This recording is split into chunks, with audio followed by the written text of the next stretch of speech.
Welcome to Personal Landscapes. I'm your host, Ryan Murdoch. You can find links for today's episode and other conversations on Books About Place at ryanmurdoch.com. In his mid-20s, city-bound and restless, Louis D. Hall decided to make an uncharted journey on horseback. He found his horse, Sasha, in Italy's Apennine Mountains and headed west for the end of the land. Man and horse negotiated untrodden partisan paths in the Ligurian Alps, surviving storms, snow, and rampaging wolves, until their solitary world was broken by the arrival of a young woman cast adrift by the death of her sister. They continued together, united by the mysteries of the horse. With every step and every fall, the two are forced to trust in their horses, and eventually each other. In Green is a classic adventure story and a wonderful travel writing debut. I think you'll enjoy it. We spoke about crossing the Ligurian Alps, the mysteries of the horse, and the kindness of strangers.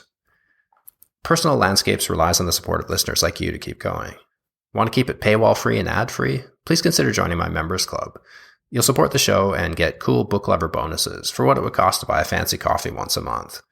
Go to personallandscapespodcast.com, where you'll find exclusive content like reading lists from my guests, long-form articles, including my latest, What I Learned from Paul Theroux, regular videos by me, and much more. And don't forget to check out my latest book, A Sunny Place for Shady People. That's the one Paul Theroux called a new kind of travel writing. Was he right? You'll have to read the book and see for yourself. And now, here's my conversation with Louis D. Hall.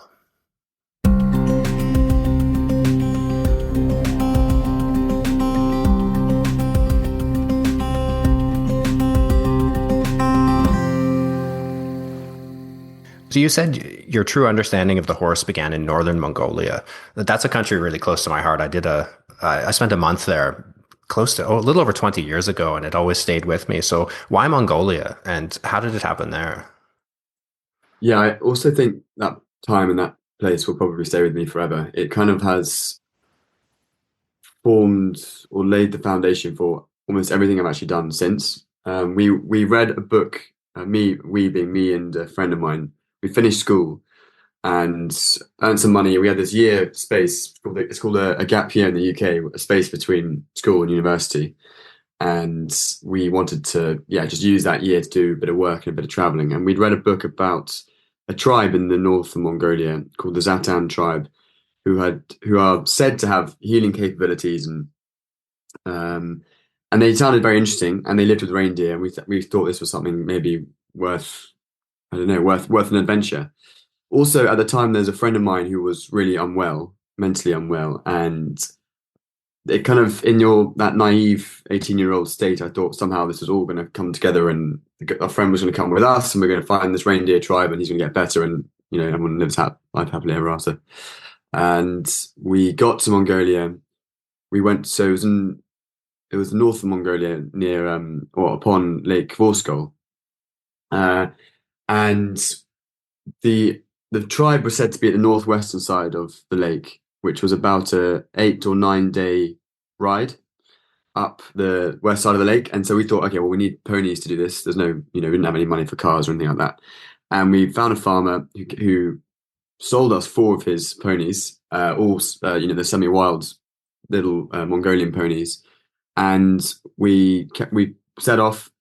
And then on the 4th or 5th day, and the 5th day in the morning, we found out all of our ponies had been stolen, and we had been robbed. And anyway, long story short, we get the ponies back eventually after a 5-day trek down to the south of the village again.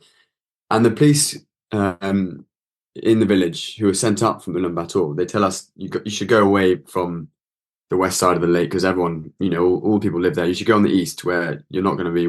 People aren't going to want to steal your ponies. You guys are sitting ducks. Usually Westerners rent ponies, they don't buy them, you're idiots kind of thing. Just go away from sight and you'll be fine. And so we did, got very lost. And then as we were very lost, a reindeer walked in front of us just beyond a kind of copse of trees. And then we followed the reindeer, and it led us to this camp on the headland of the lake. Nice green open space. And it turned out, and then we saw other reindeer there, and it turned out that the tribe was in fact having a summer holiday on the southeast side of the lake, much to our luck. So we lived with them for 2 weeks, fished with them, ate bread, and drank with them, and did everything that they did. And I think us just being there in this extraordinary environment with everything going right back to basics and being completely cut off from everything else that we'd ever known, really, that made us all into this better, freer, more in touch space. So obviously my friend was very much kind of healed, as it were, at that point.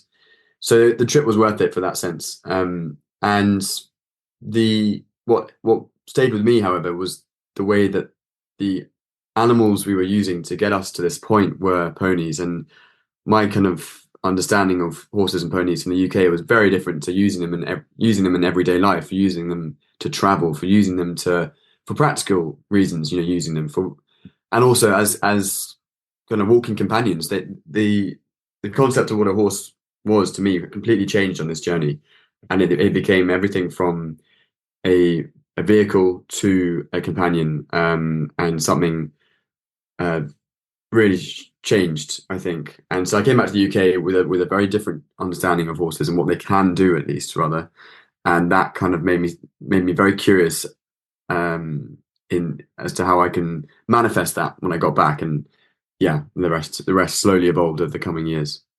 Did you use a Mongolian saddle on that trip? Yeah, well, we were offered a Russian saddle and a Mongolian saddle, both of which were just yeah, unbearable. I mean, I couldn't believe it, and so they were obviously, as you know, wooden.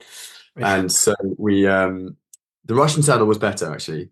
So we managed to do some deal where we sold two. We bought the Mongolian saddle and sold two of them for a Russian saddle and something like that. And so we made sure that we had something we could ride on. Yeah. God, they're unbelievably painful. I went riding with just a local guy in this lake in Arkhangelsk Imag just for the day. I'd kind of had the idea maybe I should try to get a horse, like kind of like what you did.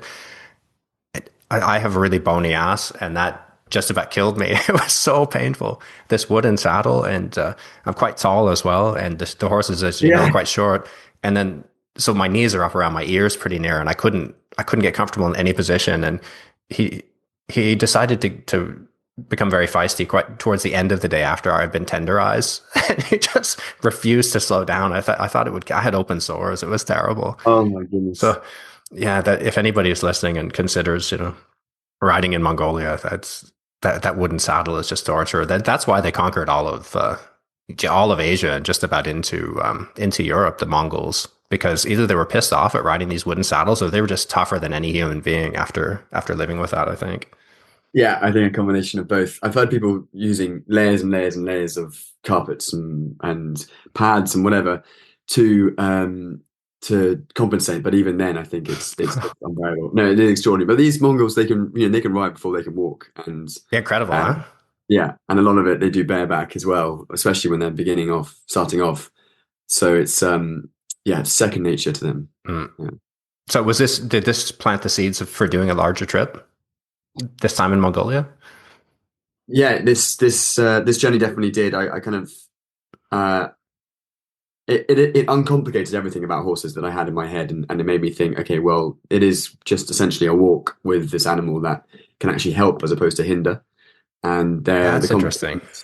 Yeah, and the complications that I had in my mind were all pretty irrelevant to what the. So what do you mean? What would they have been?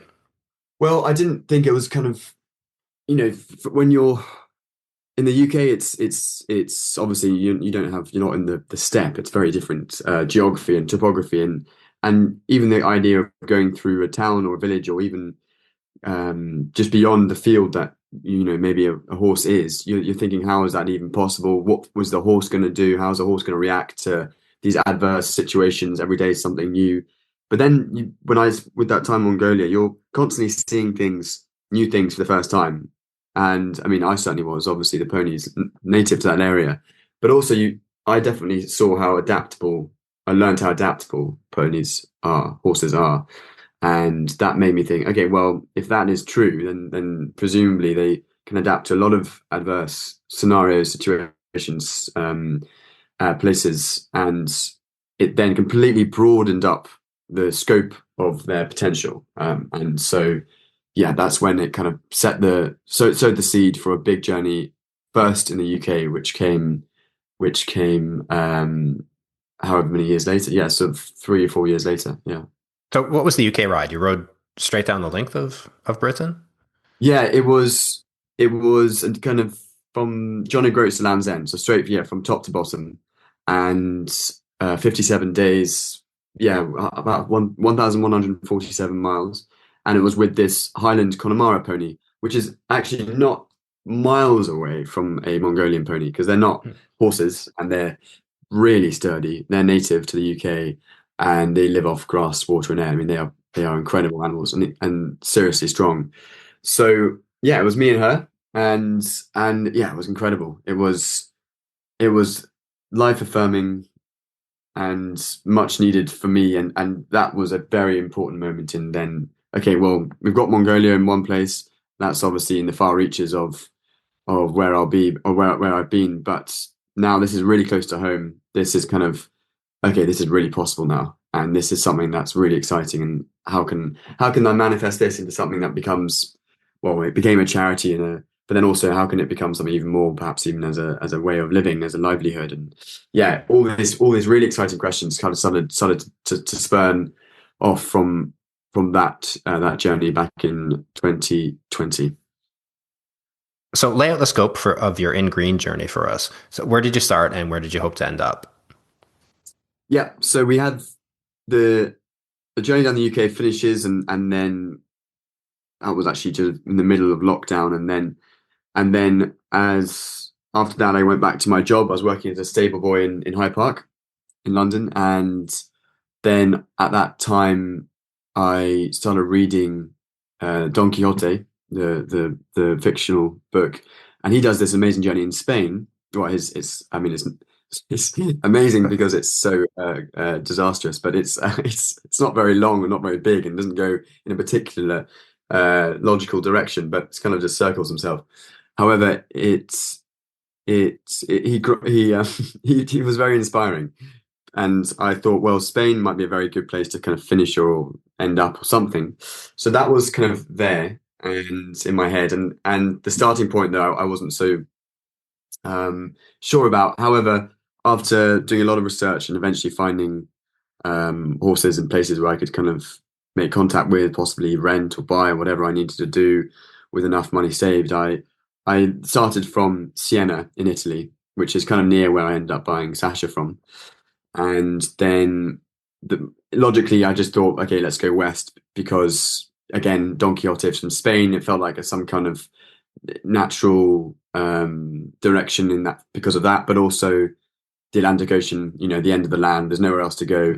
I quite like that idea of running out of land as opposed to being fought, as opposed to stopping for any other reason other than you just can't go on. So that, sure enough, and I really want, as you can imagine, with a journey of that size, you don't really want to stop. So it was kind of, in some ways, quite a good thing that the Atlantic Ocean forced us to stop. So yeah, it went from Siena in Italy up Tuscany, over the Ligurian Alps, along the along the south of France, over the Pyrenees, along the north coast of Spain, and finishing at Cape Finisterre. Not, I haven't met many people who claim to be inspired by Don Quixote. So what was it about that appealed to you so deeply? This book, it really comes up often in your book. Mm. I think it was the fact that he'd failed and turned his failures into a success. I mean, everything he goes on, he calls his journeys his sallies. Every little trip he goes on, he is either ridiculed, imprisoned, becomes ill, makes errors on every level, and it's I think it's just the defiance he has in the imagination because he's inspired by loads of books of chivalry and times gone by and knights and errantry and all this kind of thing, and also a belief that the world that he sees it today doesn't necessarily have to be the world that should exist tomorrow. And it's this quote at the start of his book, or no, and in his book, which I use at the start of my book, which is maddest of all is to see life as it is and not as it should be.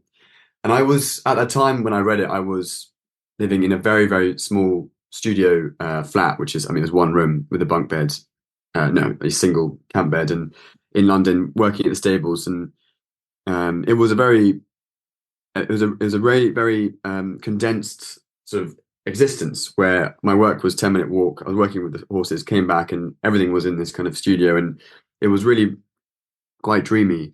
But at the same time, I had no idea what I was going to be doing in my life, and how I was going to create something of my own, and what that was going to look like. And it was quite restless, as most people are, I suppose, at that age, unless you have a kind of vocation. And so this was very inspiring because it was an open door to, well, you can do anything you kind of believe or imagine that it can be possible. And of course, there are limits to all of these things. However, at that time, it was very inspiring. It made me really think beyond what I knew, which were the walls, the confines of this city, and the job, and what I was being told, or what was expected of me. And so that was an invitation for me. And the fact that he does fail, but that failure somehow builds up his success, or creates a success of sorts, made me think, well, regardless of what happens, I'm still going to learn from it. You know, it may be a disaster, it may be chaos, but I will still gain from the experience in itself. And that was a lesson which I think was probably is quite explicit in the book, but it was something that made a lot of sense to me at the time. So yeah, his just yeah his style, everything about him, I find just so cool. So he just doesn't care. Yeah, that defiance is really appealing. I hadn't thought about that. It's stubborn Mm. defiance, and it's just refusal to quit when everybody around Yeah. him is telling him to. I read that in Mongolia, funny enough. Don Did Quixote. you? Yeah. Great place to read. Yeah. Great place to read. So how and where you said that you first met Sasha in Italy? How and where, and give us a sense of his personality. Like, did you connect straight away? Yeah. So I was as I was concocting this kind of journey in my head whilst living in London. As I said, contacted some people in Italy, and made started emailing a man down in Naples who had a kind of stud of stallions, and we made an agreement that I'd work for him for 3 months, just unpaid, but I'd get bed and board, and in return he'd offer me a gelding to do this journey. Anyway, did it for 3 months, and it got to the end, and unfortunately he was lying. So I'd been there for 3 months, and it was kind of, I mean, he's a Neapolitan, so I'm not sure should have been that surprised. But not that I have anything against Neapolitans, but it was certainly a stigma that it came true. Anyway, I jumped in a hire car and just contacted everyone I knew that had a connection to Italy. And about 2 months previously, a young woman called Kiki had reached out to me saying that she wanted to join the journey with me. And I said yes, because, I mean, I wouldn't say no to anyone who wanted to join, but I wasn't kind of expecting her to actually join, or for her to follow through, because lots of people did contact, obviously, saying, oh, I'd love to do that, and where do I find you, all this kind of stuff, or how do I join? And so she had kind of been, well, we'd been contacting ever since, just interested in what she was up to, and if she was going to come, etc. And she had just bought a horse from the north of Italy. And so I then, having said to her and myself and everyone else, like, yeah, I've got this great gelding down in Naples, I'm going to be sorted. I reached out to her saying I need some help, because I'm um, up the creek without a paddle. And she said, okay, we'll try out the stables in the Apennines. They have Arabs, they breed Arabs. They're kind of reliable. So I went there and tried out this pony. He's just a horse called Sasha.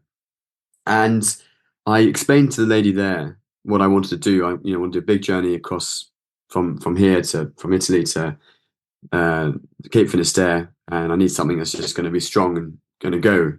And she said, "Well, this pony, this horse he won't stop, and he's a lot of character, and he's extremely badly behaved." And all those things in my head just made, I thought, this is the guy I want to be doing the thing with. And we tried to do a circle in the arena, as you do, I suppose, when you're trying out a horse, and he couldn't do a circle. And so I was like, okay, this is an interesting start. But then I was like, well, he doesn't need to do a circle. He's just going straight, isn't he? Just going east to west. And then we rode up a bit outside of the arena, and he had amazing strength, amazing strong chest, which is quite unusual for an Arab, because he's actually originally Polish, and that's kind of quite typical for Polish Arabs. And yeah, very, very kind of, I don't want to say childish, but had a boyishness to him, which I really liked. A kind of a very characterful, spirited animal. And then, yeah, 5 days later we began, and so I rode him for 15 minutes before we set off, and we set off from Siena in Italy, or near Siena, and set off up Tuscany, and slowly these we were effectively strangers to each other. We step by step kind of got to know each other, and it was really the Ligurian Alps that then brought us very close together. Yeah, you do a really nice job of showing how you gradually built trust with Sasha. Like, there's a scene of a river crossing that stayed in my mind. I think it was his first river crossing. Do you remember that? And could you describe that for me? Yeah, that was the River Magra, and we'd been going together for about 6 days just up Tuscany. And it was actually, and it was March, and for what it could have been, it was a really pleasant trip using the Via Francigena trail that actually starts in Canterbury in England and ends in Rome. And we're using that trail up Tuscany. These beautiful villages that are part of the trail, lovely people we were meeting. Everyone was very accommodating, nothing too difficult. We were getting to grips with traffic, lorries and trains and whatnot. But he was adapting well. And then this river, the River Magra, is basically the borderline between Liguria and Tuscany. So you go from very pleasant, quintessential land to a kind of, yeah, not a hinterland, but certainly a pretty uncharted area of Italy in comparison. And we needed to cross this river to get to Liguria, to get to Ceperana, which is this town right in the foothills, the beginning of the Alps, effectively. And it was a very big day. I can't remember the mileage exactly, but I remember we had to leave at 5 a.m. in the dark, and we finished something silly like 7:30, 8 o'clock in the evening. And we were started off cantering along this beach in the near darkness, which was a great beginning, but then the rain was really falling hard. And if we didn't get to this particular point of the river, then we weren't going to be able to cross, and it was going to delay things. And it wouldn't have been the end of the world, but it would have been quite disheartening. However, we managed to get to this point on the River Magra, and he'd never crossed a river before, as you mentioned, and it's very difficult to take a horse across a river if they haven't never been, because it was flowing quite hard, and even with a horse that had been, I probably would have thought twice about it. And so I brought him to the shoreline, a rocky shore, a rocky kind of shore, and then the shoreline itself is, you're in the water, and I started going forward, and he just stopped. I was like, okay, I'm not going to drown here. I'm just going to see for myself what happens. I'm just going to walk in. So I started walking in, and I got right to the middle, and it got just below my hips, and this is deep, but it's not flowing too fast for it to be dangerous. But it's deep, and it's not nice for an animal that doesn't know it, because it's dark as well. He won't know what's underneath it.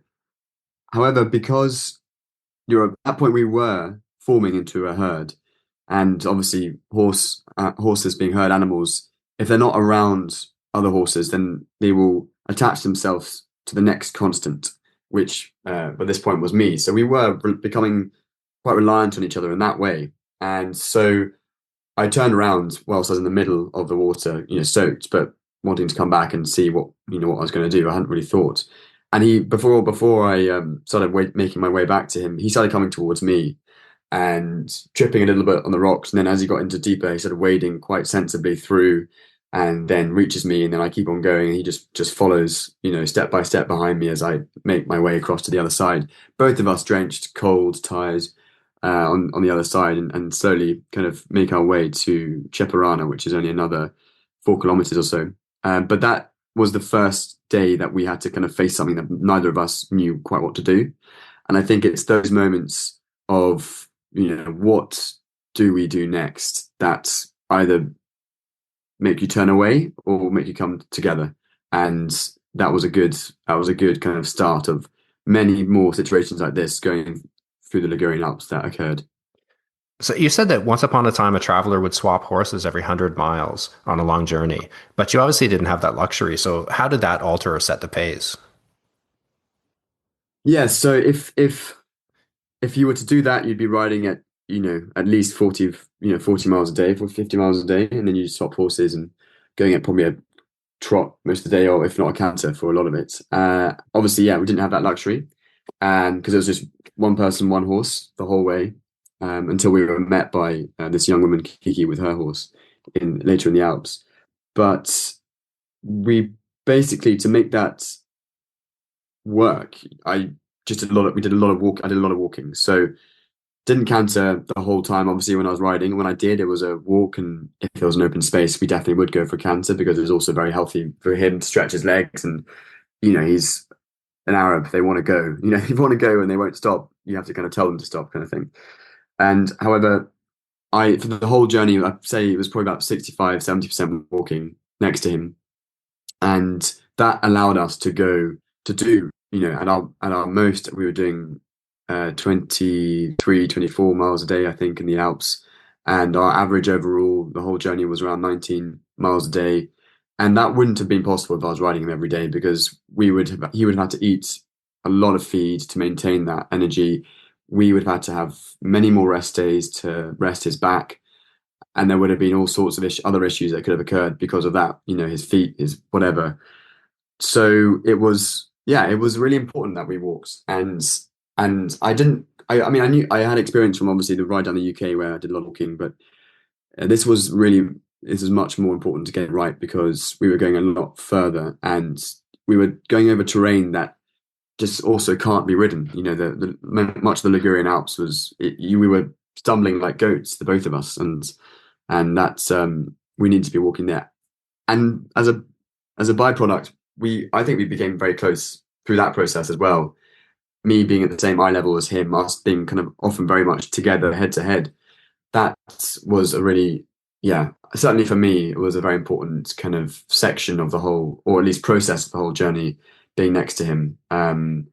It just changes things, I think. And yeah, if I didn't do that, I also would have come out with sticks, with sticks for legs, which wouldn't have been very good. You know, you got to keep your body moving, keep getting fit, I think. And so yeah, it was good for both of us. And yeah, definitely, that's what I do like doing that with on these horse journeys, walking as well as riding. Yeah. So you said it was only with the horses that I felt a sense of real stillness. You describe it as your consolation and your door into the present, and traveling alone with Sasha as living in an animal herd. So what did that feel like? Um, yeah, I suppose it's a bit like, I suppose, when if you go walking or if you do a journey alone, or you know, or cycling, you certainly get into this vivid sense of a more vivid sense of where you are, and a detachment from where you've just been. You kind of shed, I think, you shed a certain urban cover that, you know, I think we're all slightly inhibited by when we're in the modern world in that sense. And however, it was being with another animal is something that's very different to walking alone, because or certainly I couldn't afford to think about myself. I couldn't afford to worry about my own aches or pains or fears, because I had to be strong to keep this young horse alive and well. And it was this kind of disavowing myself any issues or worries, and making sure that all I thought about was Sasha. That allowed us to go a lot further. And I think it also opened me up to where I was. I started seeing the world a little bit, you know, like through the eyes of a horse. You start seeing rivers, you know, I start looking at rivers if wondering if they're dangerous or not, or looking at, you know, angle of that slope, or if that scree is going to fall down, or if that grass is good, or where we can stay tonight, and all these things that he'll be, you know, obviously reacting to as an animal. And that, I think, because we were in a way coming as close together mentally, I think that, or at least in the way that we were seeing the world, that brought us very close together in terms of how we were with each other. And it became difficult then to be with people, to be with other people for me, because we had created this really solitary unity. And this kind of, at one point in the book, I think I talk about a companion machine, which was, it sounds a lot better in my head than it does in real life. But basically, it's just this thing, this two-hearted beast that comes together. And like I say, I wasn't riding him the whole time, but when I was tired, I did ride him. And but when he was tired, I didn't. And it was all kind of helping each other the whole way. And wouldn't have been able to go as far if it weren't for him. Even though many times I was the one, you know, trying to coax him up this scary looking wood or whatever it was, or trying to ignore the fact that there were wolves chasing us or whatever it was, just trying to keep calm. It was still the fact that we were together that allowed us both to go further. And that thing, that unity that was created was so important, that it was so important that it was forged early on. And it was very difficult to sometimes come to terms or be around other people and urban environments, and because we were just at one with where we were the natural environment and each other, and yeah, it was very unique, and it was, yeah, as I think you mentioned, it's the definitely the one of the best privileges in the world, as a human being, to be invited into a herd of another animal, of another species. It was very cool. Yeah. So the first potentially insurmountable barrier that you faced was the Ligurian Alps. So how did you cross them, and how did you manage that with a horse? Yeah, we did some. I did some looking, some research before, and looking at Hannibal's route and Napoleon, and other people who'd done the Alps, and they were all in different places to where I wanted to cross. I wanted to keep quite close to the Genoa kind of shore, just because the further north I go, the further we have to travel, and the higher the mountains to get. But the kind of Ligurian Alps are a nice kind of halfway house between the lowlands and the real big mountains. And so, you're talking an average of 1,300 meters of mountains in the Ligurian Alps, the heights. So it's a good. They're kind of manageable heights in my head. They were in my head, but there was no conclusive horse trail. There wasn't. There was one walking trail called the Alta Via dei Monti Liguri. However, that hadn't been touched in about 2.5 years because of COVID. And there also, as a consequence of the lockdown, there was a massive increase in wolves and in fallen trees, in mudslides, in basically these paths that hadn't been kept up. And so to be honest, I was really unsure about what was going to happen once we got there. The Via Francigeno Tuscany was easy enough for me to follow, and I had kind of put to the back of my mind Ligurian Alps because I had too much on my mind finding this horse Sasha in the first place after being ditched by the guy down in Naples, that I had kind of forgotten about it. So I did, however, make contact with two women on Facebook who were local to the area, who are local to the area and are hikers, and they also have horses. And I messaged them saying, I really, I need some help. I need to cross the Alps with this horse. We're doing it for charity. We need to get to Cape Finisterre. Can you, give us a hand? And they both said, you're very lucky because we, since children, have wanted to make a trail across the Ligurian Alps. It's been our childhood dream. So we can't do it now because of because of personal family issues that they were having with jobs and children, etc. But can we use you as the guinea pig, and can you go across with a route that we make together? So I happily agreed to be the guinea pig, and when I crossed that Magra River that we were talking about earlier, and we reached the house of one of these women, Serena, and stayed with her for 5-6 days and planned this route. We were using partisan trails, the Alta Via dei Monti Liguri trail, GR trails, local knowledge, everything and anything we could piece together. And we also, though, realised whilst I was there, the snow started falling, which shouldn't be a surprise because it's the Alps and it's March. But it was a surprise to me because I hadn't planned for that. And then I called up my younger sister, who was an art student at the time, and just basically convinced her at the age of however she was, 20, just I think, to please, can you drive out and drop some horse feed at these buildings called albergues? They're kind of like refugio mountain hostels, which may or may not be open and which we may or may not be able to reach. But at least we know on the trail there will be feed somewhere for Sasha, because he won't have much with the snow, obviously.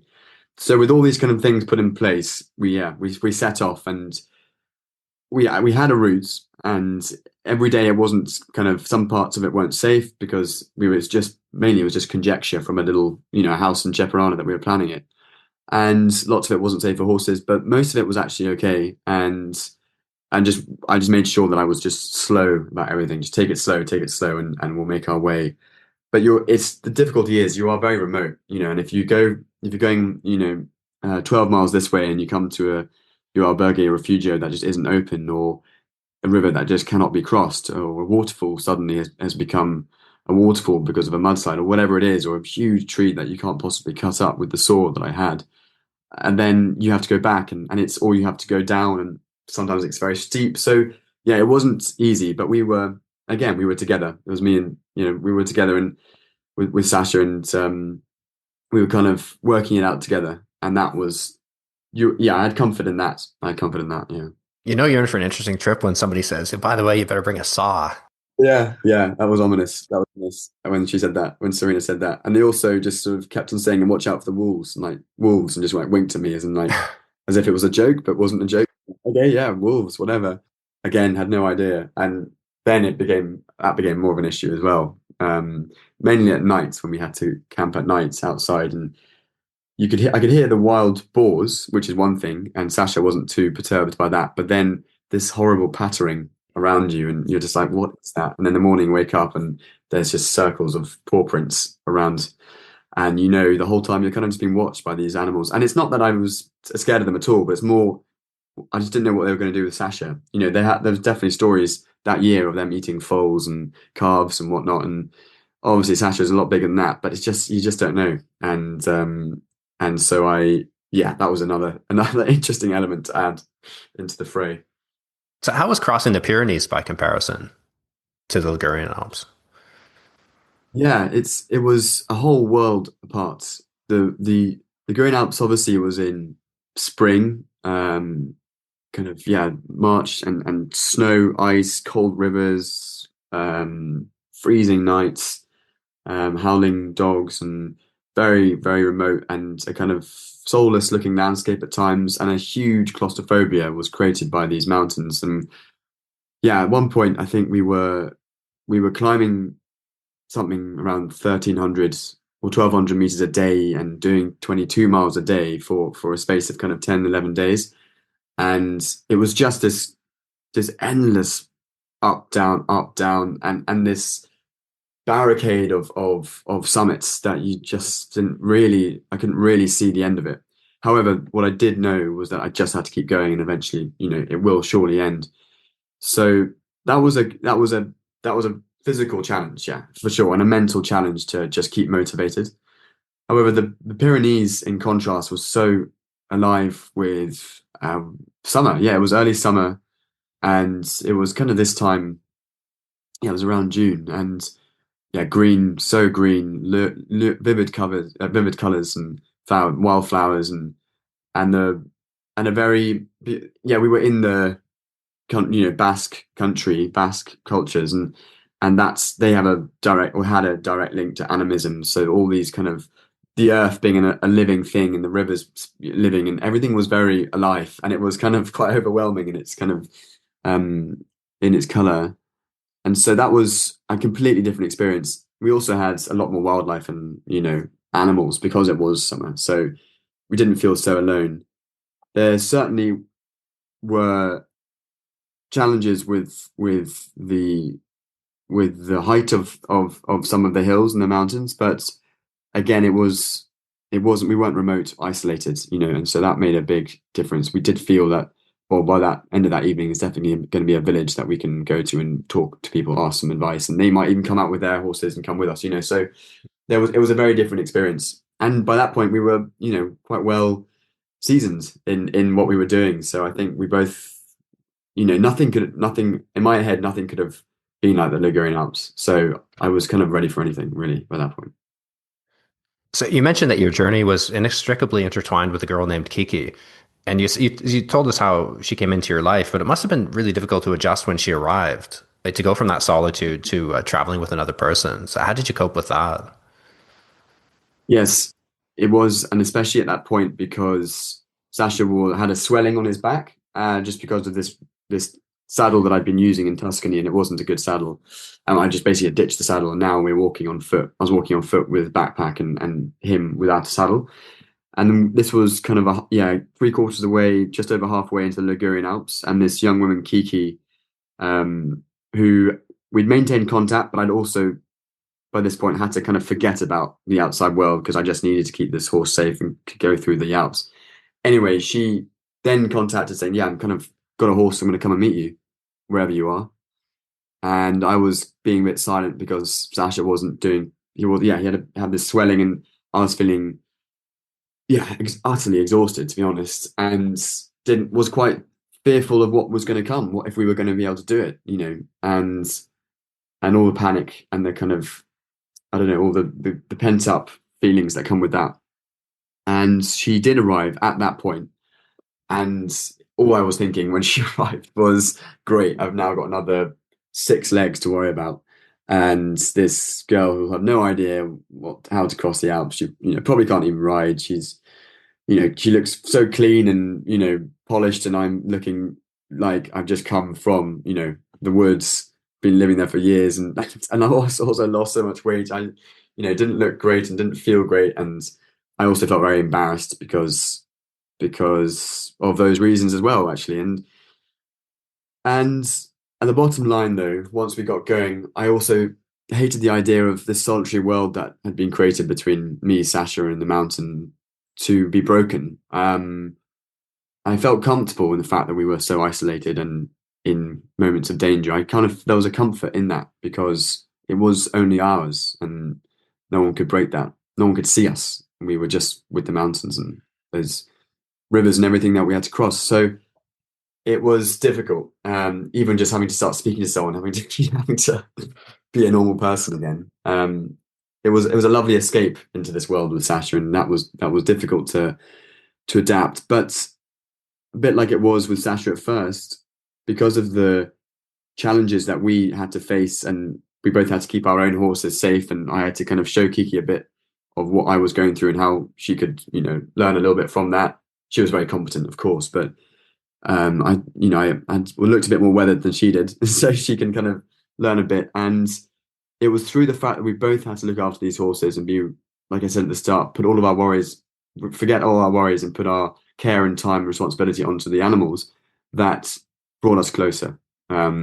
We then, as a four, became this united solitary thing, which was really cool.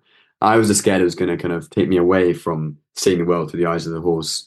But it actually it made this little world grow that little bit more, which was a huge relief. But it came about through the difficult days that we had to face together. And after Kiki joined, the days certainly didn't get any easier in the Alps. And the last day in particular, crossing from Colle di Nava, which is the valley before France, essentially.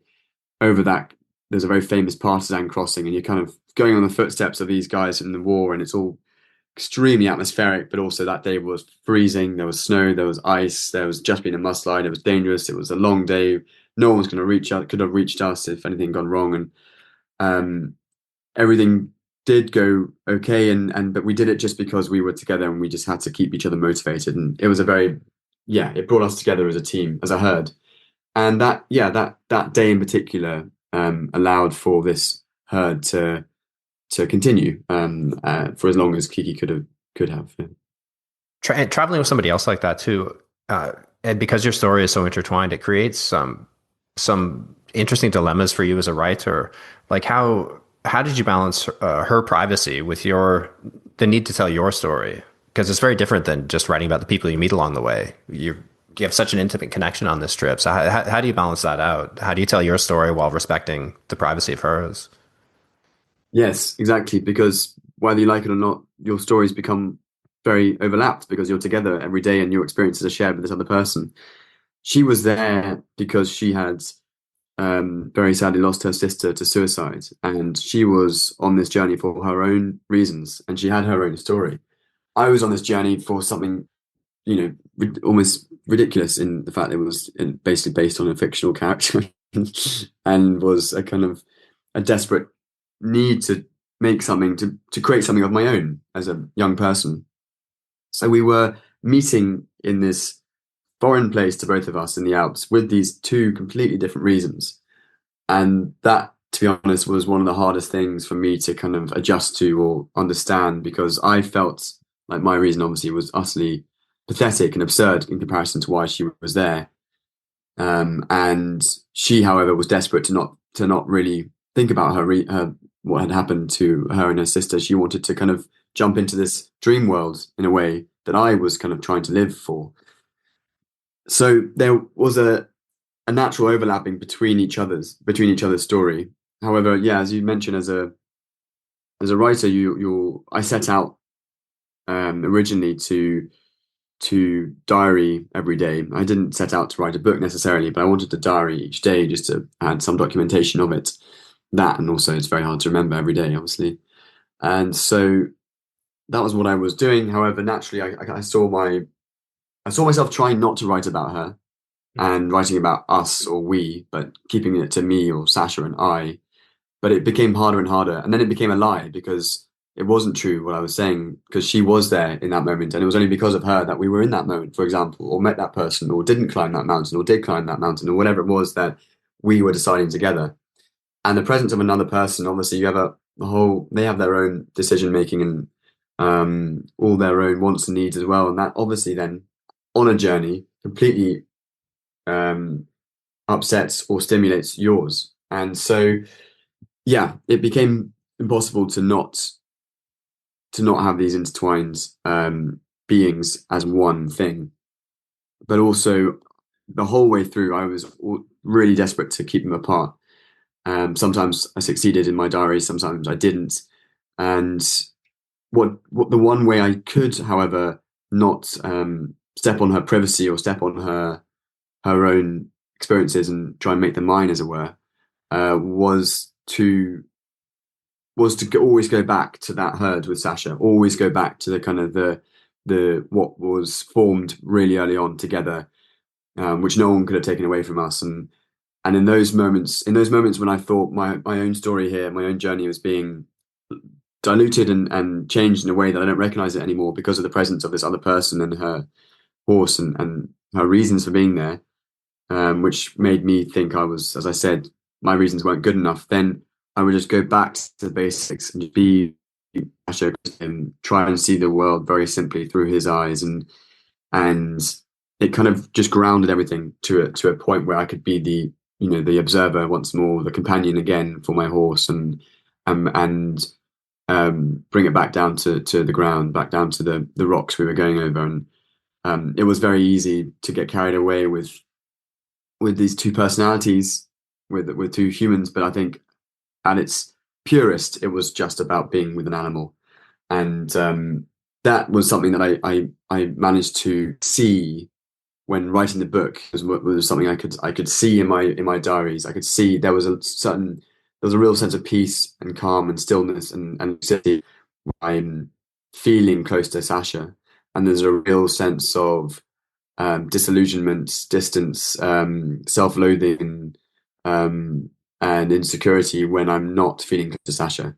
And that came across very clearly in the diaries and also became a big theme in the narrative of the book itself. It's interesting too how a long journey, especially a physical one on foot, locks you into the eternal present. So there's only forward movement, and it becomes impossible to think beyond that. But you also discover that this constant forward movement can also be a way of putting things off, of avoiding thinking about things. You know, you can avoid the future. You can avoid many things by the need to focus on the present. Uh, People naturally, I think, would go for like a 3-day hike or a 2-week holiday, cycling holiday, wherever it is, or a 1-week riding holiday, or whatever you do, because you want to kind of, yeah, you want to escape from the world that you're on a holiday. You want to escape. You want to do something different. You want to not think about what you've been doing, um, and that makes a lot of sense in that space of time. However, if you then extend that to 111 days, then it's very difficult to remember what you were in before you began, because the world that you're in now is so consuming. Your job becomes looking after a horse.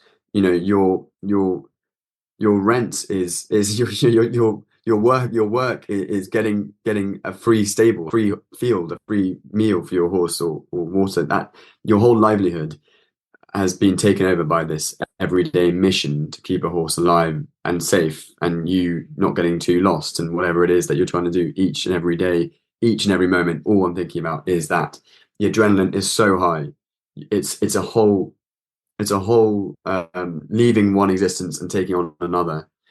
And so it became, I think, after the Ligurian Alps in particular, when I think once Sasha and I had kind of become one, as it were, or at least felt closer, and once this other person had joined, and she certainly didn't look like she was, going to be leaving anytime soon.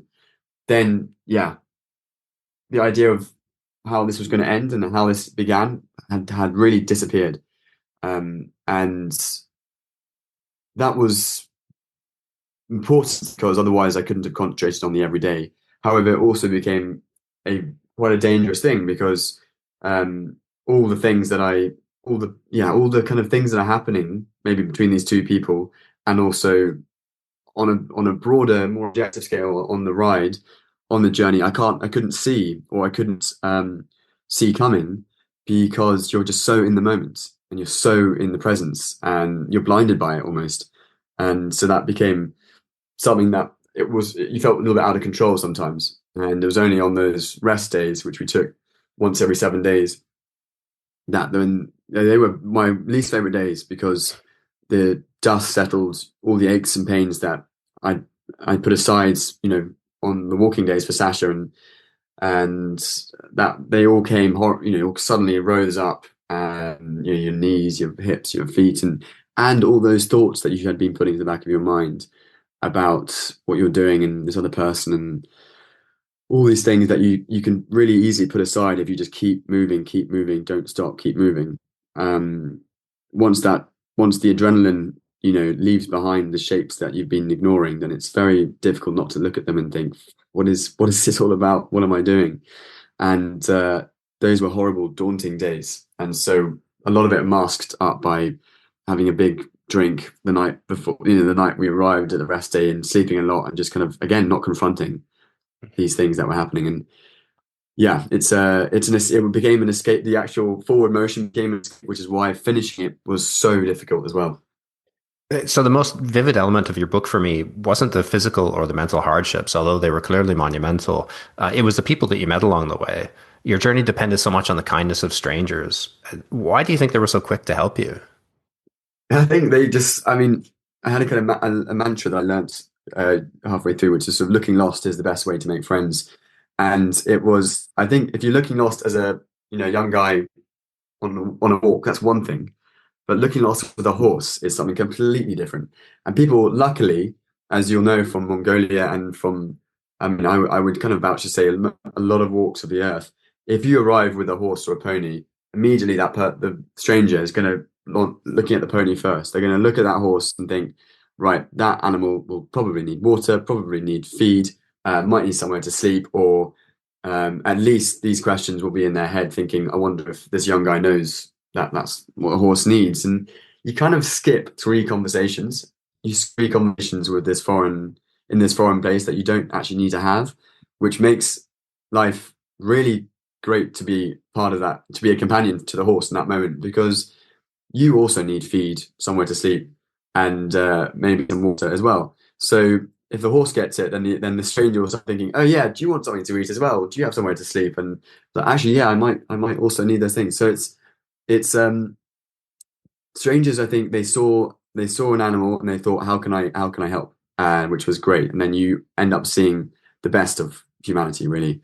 And also horses are catalysts for moments and conversations, and quite eccentric spirits are kind of drawn to them, I would say.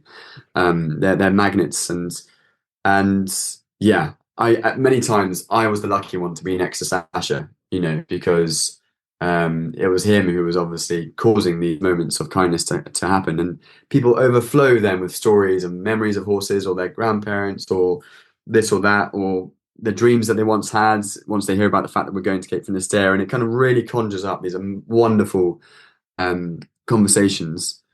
And then, more often than not, you end up having food with them, and a glass of wine, and it's a lovely sharing. And then you set off the next day. They might give you a little walk, point you in a local route that no one knows about, and that's it. And it's just day on day this wonderful showing of hands from people that you don't know, and then you just being this, yeah, just absorber of kind-hearted people. It was a real pleasure, and it's one of the reasons why I love making journeys into places that aren't completely remote, because you don't get that at all if you're doing a kind of one-man mission into the outback or wherever, and just me and my horse and my corral, and no one else is gonna. I'm not gonna see any human beings for the next 40 days and 40 nights. It's I don't think it's about that for me. Being with horses or being with a horse is also about being with people, and it just connects. It makes things connect. That's why I've always found it so powerful, being with a horse. Yeah, there's so many great stories and so many great characters in the book. I think readers will really, or my listeners will really enjoy that. So why was it important to you to keep the two horses together, Sasha and Istia, after the journey? Um, yeah, well, when we finished at finished at Cape Finisterre, and eventually, I mean, everyone, the journey was over, and I was kind of left with these two horses, thinking, what happens now? And and I eventually traced my way back to the Pyrenees, where this shepherd who I actually stayed with on the way had contacted saying, "I'm sure you need a hand now. I wonder what you're thinking of doing with your horses." And I said, "That's exactly what I'm thinking. I need some help." And so, yeah, lived with him and the horses for a bit just to make sure they were settled and they realized they weren't going to be moving on, and this was kind of it for a while. And it was just impossible to conceive of them not being together. However, it was also a way for me to kind of stay connected to Kiki and to the ride, and it was just yeah, they symbolize a lot being as a pair, um, and yeah, without kind of spoiling the ending or whatever of the book, it was for me it made me motivated to kind of keep going and to have hope in what lay beyond the ride. Um, yeah, if Cape Finisterre was the kind of first destination or first um, answer to something, which obviously didn't come when I got there, no surprise to anyone. But the second kind of anchor that I was clinging to was horses have to be together. Whatever happens, the horses have to be together. That's all I could kind of think about at that time. And I hadn't even thought about what I was going to do when I went home, or what going back to my job and or what was happening with Kiki or anything. I just had to, or I was thinking of keep the horse together, and life is going to be okay. And so I was clinging to that for as long as I could. So my last question, was this journey also the genesis of the Big Hoof, or did you have that in mind before you started? And you should tell the It, listeners what it is and what your hopes are for it as well. yeah, so the Big Hoof came about after that journey I made down the UK in 2020. The real reason that journey was made was to raise money for the Cystic Fibrosis Trust.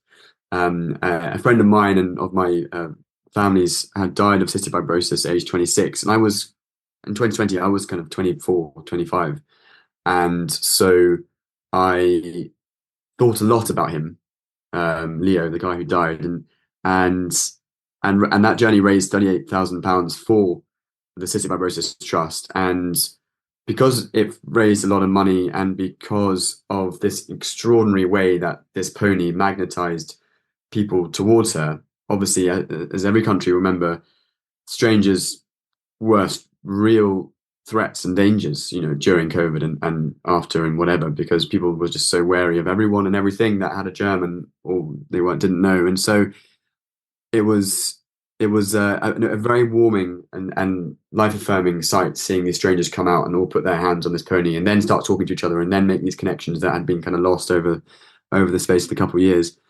So I thought, okay, I need to share this. I need to fundraise. This pony seems like a way. Being with a horse seems like a good way to do it. And after that journey, I did a few little rides in England, which raised some money for various causes.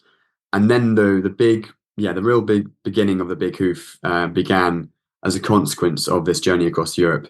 And it's now a fully fledged UK charity that creates long distance walks for causes surrounding mental health. And we basically people come from all walks of life. We've had people from Canada, people from Amsterdam, people from Scotland, England, UK, Europe, wherever, for all sorts of reasons. Some come because they themselves have mental health issues or suicidal thoughts or have connections to suicide, or some come because they have just broken up with their long-term boyfriend and want a good time, or some come because they want an adventure, have never seen Scotland, are curious, they heard about it on the radio, whatever it is. And so you get a kind of group of 12 or 14, and we go for about 5-6 days, usually into the Highlands of Scotland. No connection. We're camping, we're using river water, lighting fires, trespassing, getting told off, and avoiding too much chaos, and then coming into the pub in a local village and saying hi to everyone, speaking about what we're doing. And always, this is, we're all sort of 12, 14 strangers, and by the end of that day 3, which is usually how long it takes to kind of shed where you've come, I guess, and start kind of delving into a bit of a mold of a unity, then we start we always raise money for one cause, and and that brings us very close together. So we choose a cause that us strangers can unite behind.